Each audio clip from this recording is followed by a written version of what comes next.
Сәлем, бұл Көркем ТВ арнасы. Сендермен мен Айкөркем, және біз алтын күз көрмесіне арнап көңілді көкөністер жасайтын боламыз. Ол үшін бізге көкөністер біз үйде барын алдық. Бірінші сәбіз, пияз, сарымсақ, алма, екі кішкентай қызанақ, екі үлкен картоп, сосын екі қияр. Және де бізге қарандаш және ақ қағаз керек. Сосын клейді ұмытып кетпейік. Бірінші біз заттарымызға сай қалап смайликтерді салып аламыз.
Достар, міне біз смайлик суреттерін салып болдық, ал енді оларды жақсылап тұрып қоямыз.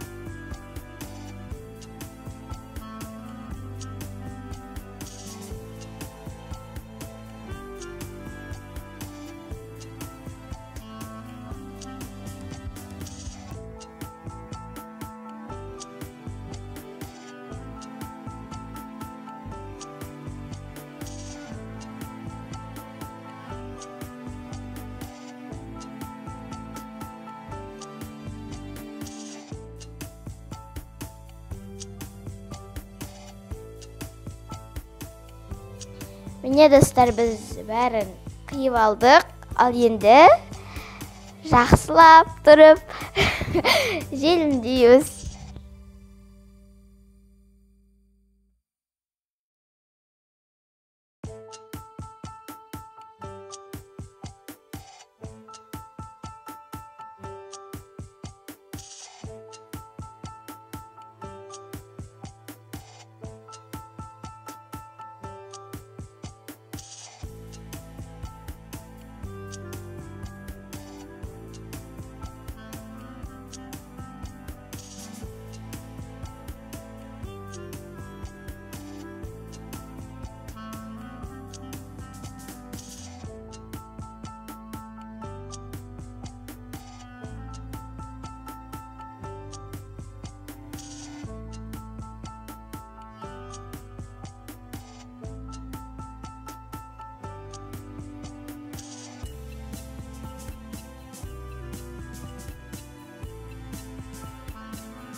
Міне біздің көңілді көкөністеріміз дайын болды. Сіздерге ұнаған шығар деп ойлаймын. Сіздерге ұнаса, лайк басыңдар, және алтын күз көрмесіне осылай жасап барсаңыздар болады. Сіздермен болған мен Айкөркем. Каналға тіркелуді ұмытпаңыздар.